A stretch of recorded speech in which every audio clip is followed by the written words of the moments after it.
Eran las 3:15 de la madrugada. Ronnie DeFeo despertó sobresaltado.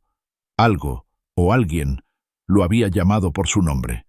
Descendió en silencio las escaleras de la casa ubicada en el 112 de Ocean Avenue. La escopeta calibre .35 descansaba entre sus manos sudorosas. Uno por uno, sus familiares dormían profundamente, y uno por uno, los ejecutó a sangre fría. Pero, ¿qué llevó a un joven aparentemente común a cometer uno de los crímenes más atroces de la historia estadounidense? ¿Una mente rota o una fuerza maligna que habitaba en esa casa mucho antes de que los DeFeo llegaran? Esta es la historia real que inspiró libros, películas y pesadillas. Una historia tan perturbadora que incluso los famosos investigadores paranormales, Ed y Lorraine Warren, admitieron haber sentido un terror absoluto. Hoy les contaré lo que verdaderamente ocurrió dentro de la infame casa Amityville. Y les advierto, no todas las casas embrujadas están vacías. Algunas esperan. Todo comenzó el 13 de noviembre de 1974, cuando la policía de Long Island respondió a una llamada desesperada. «Mis padres han sido asesinados». La voz era la de Ronald DeFeo Jr., de 23 años. Al llegar, los oficiales se encontraron con una escena que parecía sacada de una pesadilla. En el interior de la hermosa casa colonial, 6 cuerpos yacían sin vida en sus camas. Los padres, los 2 hermanos y 2 hermanas menores, todos asesinados mientras dormían, sin signos de lucha, sin vecinos que oyeran los disparos, como si algo los hubiera dormido, como si alguien no quisiera que despertaran jamás. Pero lo que parecía un caso de asesinato múltiple pronto se tornaría en algo aún más oscuro, porque lo que los DeFeo dejaron atrás seguía allí. Un año después, una nueva familia se mudó a la casa. George y Kathy Lutz, junto a sus 3 hijos. Eran jóvenes, optimistas, y compraron la propiedad por una fracción de su valor. No tardarían en descubrir por qué. Pero antes de adentrarnos en lo que los Lutz vivieron, es crucial entender qué ocurrió en esa casa. Antes, qué despertó el mal, y por qué Ed y Lorraine Warren, los más experimentados demonólogos de su tiempo, terminaron aterrados al cruzar su umbral. Porque lo que encontraron ahí no era un simple espíritu, era algo mucho peor. George y Kathy Lutz creían que estaban comenzando un nuevo capítulo en sus vidas. Una gran casa, 3 hermosos hijos y un precio increíble. Apenas $80,000 por una propiedad de 3 pisos, con 5 habitaciones, una piscina y acceso directo al río. El único detalle era que 6 personas habían sido brutalmente asesinadas allí, apenas 13 meses antes. Kathy era católica, George no, pero algo en él empezó a cambiar tan pronto como cruzaron la puerta por primera vez. Desde el primer día, la casa parecía viva, fría en habitaciones donde no había corrientes de aire, olores fétidos que aparecían sin razón, puertas que se cerraban solas, y lo más inquietante, el comportamiento de George se volvió errático, obsesionado con mantener la chimenea encendida todo el tiempo, despierto a las 3:15 de la mañana cada noche, exactamente la misma hora en que Ronnie DeFeo había asesinado a su familia. Pero esto era solo el principio. Una de las hijas, Missy, comenzó a hablar con un amigo imaginario, un cerdo gigante con ojos rojos, al que llamaba Jody. Una noche, Kathy subió al cuarto de la niña. La ventana estaba abierta, a pesar del frío helado. Missy dormía profundamente. Y afuera, entre los árboles, Kathy juró ver a Jody, mirándola, con ojos que brillaban en la oscuridad.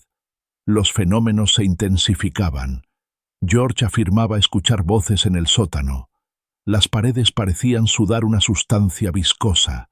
Una cruz colocada por Kathy giró lentamente hasta quedar boca abajo. En apenas 28 días, la familia Lutz pasó del entusiasmo al terror absoluto. Ruidos de pisadas pesadas durante la noche, ventanas rotas que se reparaban solas, sombras que los acechaban al dormir. Desesperados, recurrieron a un sacerdote. El padre Mancuso acudió a bendecir la casa, pero apenas comenzó la ceremonia, algo invisible lo golpeó en el pecho, y una voz gutural le ordenó: «Vete». El sacerdote enfermó gravemente después de ese día. Fiebre alta, llagas en las manos, y una sensación constante de ser vigilado. Fue entonces cuando alguien les habló de una pareja muy especial, demonólogos, investigadores paranormales, con más de 100 casos en su haber, Ed y Lorraine Warren, y lo que encontraron dentro de esa casa superó todo lo que habían visto antes. Cuando los Warren llegaron a Amityville, no era la primera vez que enfrentaban lo desconocido, pero algo en esta casa los inquietó desde el primer momento. Lorraine, medium clarividente, dijo que apenas cruzó el umbral, sintió una presencia inhumana, una energía tan densa que le costaba respirar. Ed Warren, demonólogo con formación religiosa, sabía que esto no era un simple caso de espíritus errantes. Aquí, dijo, se había abierto una puerta, y lo que había pasado al otro lado no quería marcharse. Durante su inspección, Lorraine se detuvo frente a las escaleras del sótano. Sintió una presión en el pecho, una fuerza invisible, aplastante. Comenzó a temblar. Cerró los ojos y vio una figura, alta, negra, sin rostro, parada al pie de la escalera, observándola. En la habitación donde dormían los hijos menores, Lorraine tuvo otra visión. Vio los cuerpos de los DeFeo, ensangrentados, aún en sus camas, pero no estaban solos. Una sombra se deslizaba por la pared. Una entidad oscura, con garras largas y boca abierta, como si se alimentara del miedo que allí persistía. Mientras tanto, Ed se enfocaba en el sótano. Decía que ese lugar era el corazón de la actividad. Encontraron una habitación oculta detrás de una pared falsa, una pequeña cámara pintada completamente de rojo. No estaba en los planos, y ni los DeFeo ni los Lutz sabían de su existencia. Los Warren la llamaron la habitación del pozo, porque la energía allí era como la de un pozo sin fondo, oscura, viscosa. Lorraine se negó a entrar. Ed solo lo hizo tras rezar durante varios minutos. Esa noche, Lorraine no pudo dormir. Tuvo una visión. Vio a George Lutz, enloquecido, persiguiendo a su familia con un hacha. Vio la casa cubierta de sangre, y una voz en su mente repetía una sola palabra: «Mátalos». Al despertar, Lorraine dijo una sola frase: «Esta casa está poseída, y no por un fantasma, sino por un demonio». Ed y Lorraine no estaban solos durante su investigación. Llevaron consigo a un equipo de expertos, fotógrafos, técnicos en sonido y un médium adicional. Y lo que captaron esa noche fue una de las imágenes paranormales más escalofriantes de la historia moderna. Esa noche, el equipo de los Warren instaló cámaras infrarrojas en cada piso de la casa. Las habitaciones estaban vacías, el ambiente denso, casi eléctrico, y mientras las lentes captaban imágenes en completa oscuridad, algo se reveló. Entre todas las tomas, una foto destacaba. En la parte superior de las escaleras, en medio de la penumbra, aparecía la figura de un niño, con la cabeza ligeramente inclinada, cabello corto y dos ojos blancos, brillando como si reflejaran una luz que no estaba ahí. No había niños en la casa esa noche, ni sombras, ni juegos de luces. Lo que captaron fue imposible de explicar. Algunos creyeron que se trataba del espíritu de John Matthew DeFeo, uno de los hermanos asesinados. Otros dijeron que no era un niño, sino una imitación. Pero no fue solo la cámara la que recogió pruebas. Los micrófonos captaron sonidos que no estaban presentes durante la grabación. Voces que hablaban en lenguas desconocidas, respiraciones profundas, como si alguien o algo caminara justo detrás del equipo. Uno de los fotógrafos abandonó la casa repentinamente. Dijo haber sentido un par de manos heladas que le apretaban el cuello. No había nadie a su alrededor. Solo vacío y oscuridad. Lorraine Warren, que rara vez mostraba miedo, pidió terminar la sesión antes del amanecer. Dijo que la presencia en esa casa no quería ser expulsada, que se aferraba a los cimientos, como si estuviera enterrada, o como si la casa misma fuera el demonio. Los Warren salieron esa madrugada y dejaron atrás más que una investigación. Dejaron una advertencia. Nadie debe vivir aquí, jamás. Pero para entonces, la familia Lutz ya había escapado. Abandonaron la casa a toda prisa. Dejaron muebles, ropa, fotografías.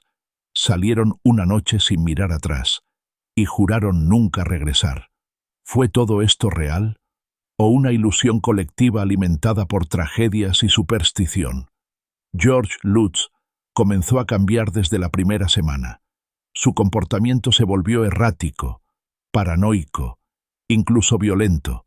Se aislaba en el sótano, pasaba horas frente al fuego, murmurando cosas que ni él recordaba después. Su aspecto físico también cambió. La piel pálida, la mirada vacía y un olor extraño que parecía seguirlo. Kathy, por su parte, empezó a tener pesadillas. Soñaba con los asesinatos. Veía los cuerpos de los DeFeo alineados en las camas y sentía como si una presencia se acostara junto a ella cada noche. Dijo que, al despertar, su piel mostraba marcas, como si alguien la hubiese agarrado con garras invisibles. Una noche, Kathy sintió que flotaba por encima de su cama. George la encontró suspendida en el aire, girando lentamente, y al bajarla, notó que su rostro había cambiado. Parecía el de una anciana, arrugada, hueca, como si algo la hubiese drenado desde dentro. Los niños tampoco estaban a salvo. El cuarto de Missy siempre estaba helado, incluso con la calefacción encendida.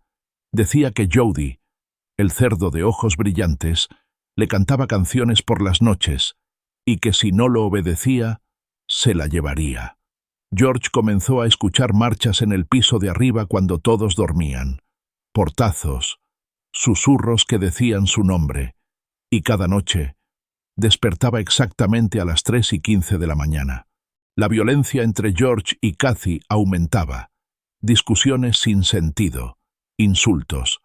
Un día, George golpeó una mesa con tal fuerza que dejó una grieta que nunca pudo explicarse, como si la casa respondiera a su furia o la alimentara.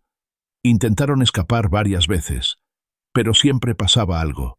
El coche no arrancaba, las puertas se cerraban solas, los niños se enfermaban repentinamente. El día 28, todo cambió.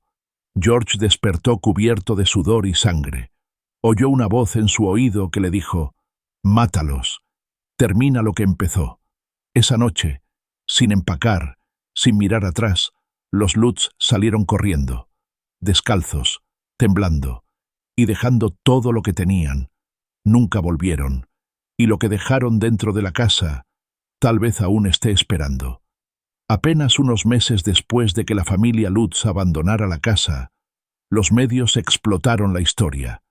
Titulares como «La casa que escupía al infierno», «Una familia huyó por miedo a lo invisible», y más tarde «Mentira bien contada» o «Verdad demasiado horrible». Autores y periodistas acudieron en masa a Amityville, algunos buscando la verdad, otros buscando fama, y fue entonces cuando comenzaron a surgir dudas. Un abogado llamado William Weber, defensor de Ronnie DeFeo, afirmó que todo fue planeado. Dijo haber colaborado con los Lutz para crear una historia de terror, con el fin de lucrar con libros y películas. Weber aseguró que bebieron varias botellas de vino mientras ideaban los sucesos paranormales, y que él tenía pruebas, pero nunca las presentó. George y Kathy Lutz negaron todo. Dijeron que Weber trató de manipularlos, y que jamás quisieron hacerse ricos con la historia. Incluso se sometieron a una prueba del polígrafo, y la pasaron. Pero la duda ya se había sembrado. Los escépticos, investigadores racionales y científicos se lanzaron contra Ed y Lorraine Warren.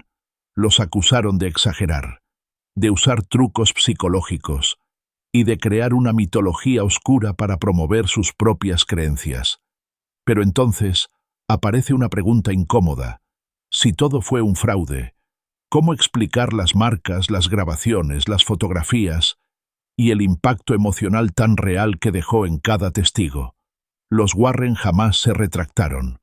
Lorraine declaró hasta el día de su muerte que Amityville era una de las experiencias más aterradoras de su vida, y que al cerrar los ojos aún veía esa sombra parada al pie de las escaleras.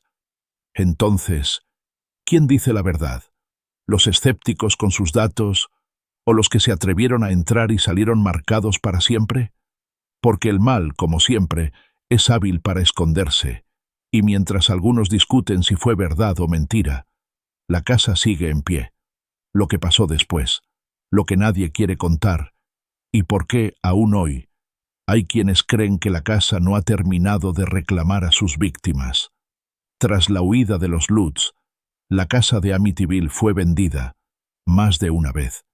Algunos intentaron vivir allí, convencidos de que todo había sido una mentira mediática, pero nadie se quedó mucho tiempo.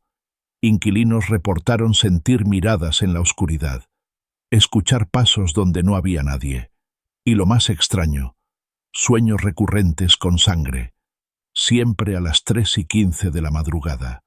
La casa fue remodelada. Se le cambió el número de dirección. Intentaron borrar su pasado, pero no funcionó, porque el mal no vive en paredes, vive en la memoria de lo que ocurrió dentro de ellas.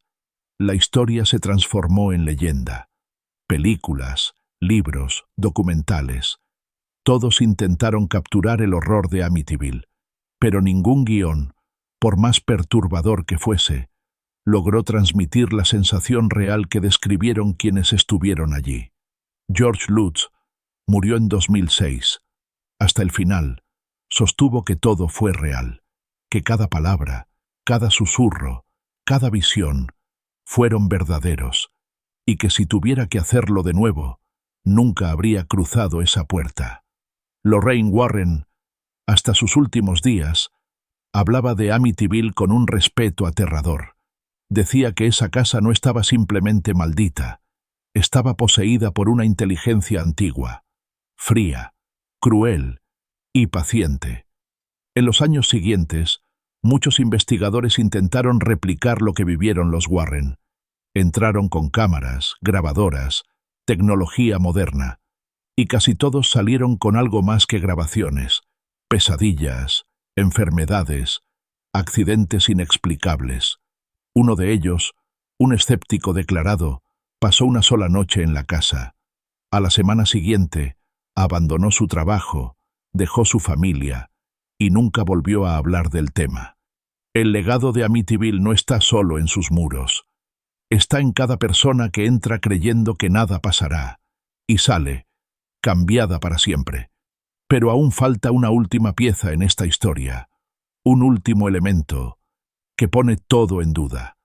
Lo que Lorraine Warren vio justo antes de irse. ¿Y por qué nunca volvió a hablar de eso, en público? Durante años, Lorraine Warren relató los horrores vividos en Amityville con firmeza, con detalles precisos, pero hubo algo que nunca dijo en público, algo que solo compartió con su esposo, Ed, y que él escribió en un diario privado, oculto hasta después de su muerte. En una de las últimas entradas, Ed escribió: «Lorraine no duerme, no desde Amityville. Dice que vio algo más en esa casa, algo que no estaba con nosotros, pero que nos observaba desde muy, muy lejos». Según Ed, Lorraine tuvo una visión al pie de la escalera mientras salían de la casa por última vez. Vio una iglesia en ruinas, el altar quebrado, las paredes cubiertas con símbolos antiguos, desconocidos, y detrás del altar, una puerta abierta al vacío, una oscuridad sin fondo. De esa puerta salían voces, muchas, susurrando en idiomas imposibles, y entre todas ellas, Una palabra se repetía: bienvenido. Ed describió cómo Lorraine temblaba al contarlo.